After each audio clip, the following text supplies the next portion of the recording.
Hi, welcome to Coffee Break with Researchers. Today I'm having a coffee break with Nils Droste. He's an assistant professor at the Department of Political Science at the Encircle at Lund University.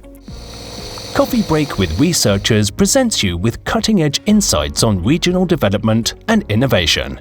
We ask researchers directly and in a personal manner about their work. We make scientific knowledge accessible to all. Nils, thank you very much for accepting this invitation to have a coffee break with me. How are you doing? I'm good. It's been a long day, but I'm very happy to be here. I'm really happy to have you back. This is the second time we're having a coffee break, which is great. This time I want to talk with you about your paper on biodiversity offsetting governance in a global perspective. Could you please tell me what the paper is about? The paper is about, it's largely speaking about what damage to the environment we are willing to accept and how we can deal with that. Because humans,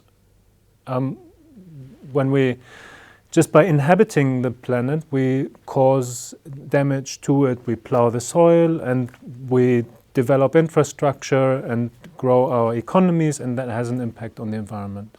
So it's largely speaking about how we deal with these damages to the environment and how we can, what we are willing to accept and what we do with the residual damages, how we can offset and compensate those. How important is this? And which ones are your key findings?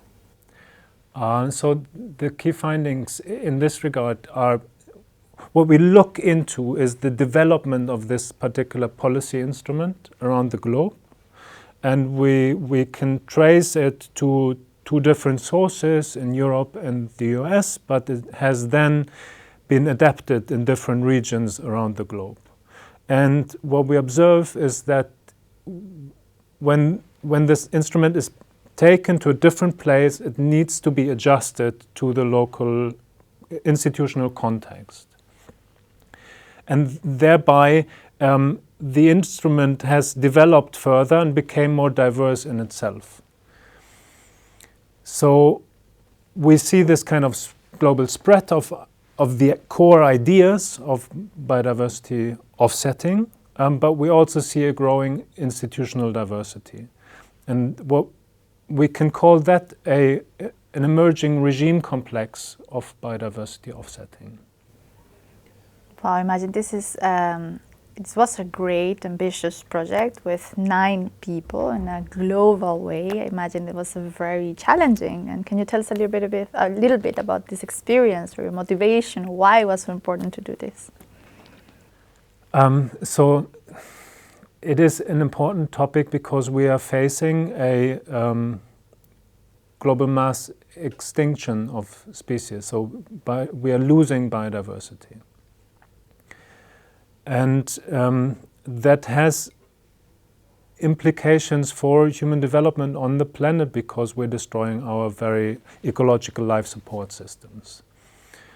And therefore it is important, I think, to understand what we can do about it. And biodiversity offsetting is a policy instrument that can help us, potentially at least, to address the loss of biodiversity. Because it is in its core about what damages we are willing to accept, right? That is to say,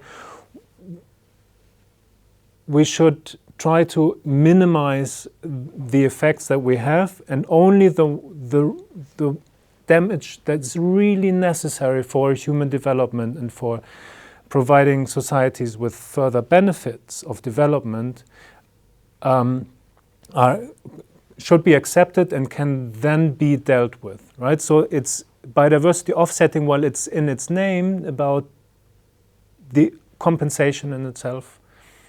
It is it comes with a broader set of ideas, among other things about the so-called mitigation hierarchy, and that walks through these steps of avoidance, and then minimization, and then offsetting.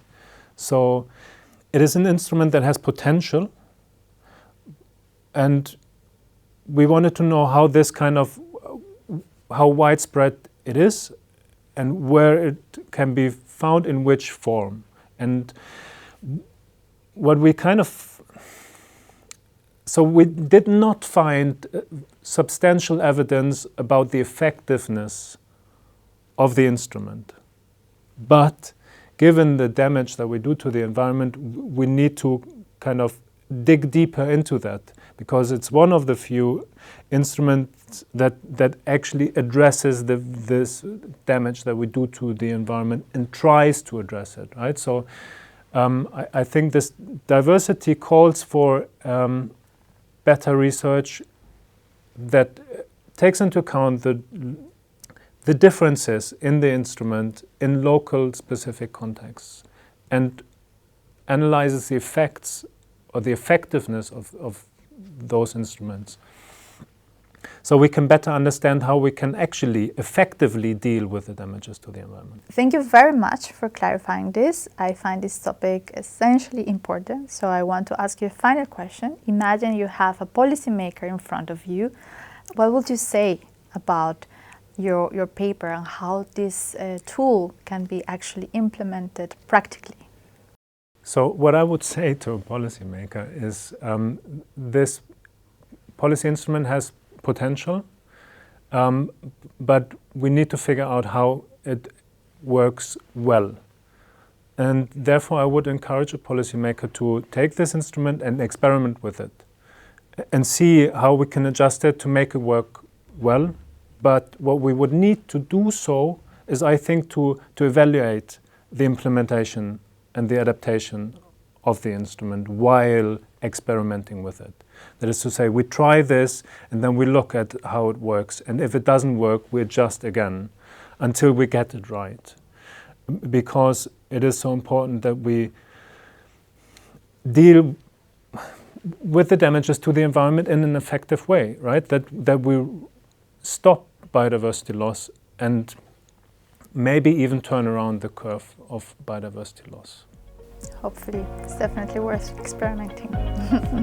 Thank you, Nils, so much. It was a pleasure to have you again in our coffee breaks, and I wish you all the best and see you next time. Thank you for watching. If you're interested in more details about this academic publication, you can find here the link below. Find us on Twitter, Facebook, and YouTube, or listen to our podcast on Spotify.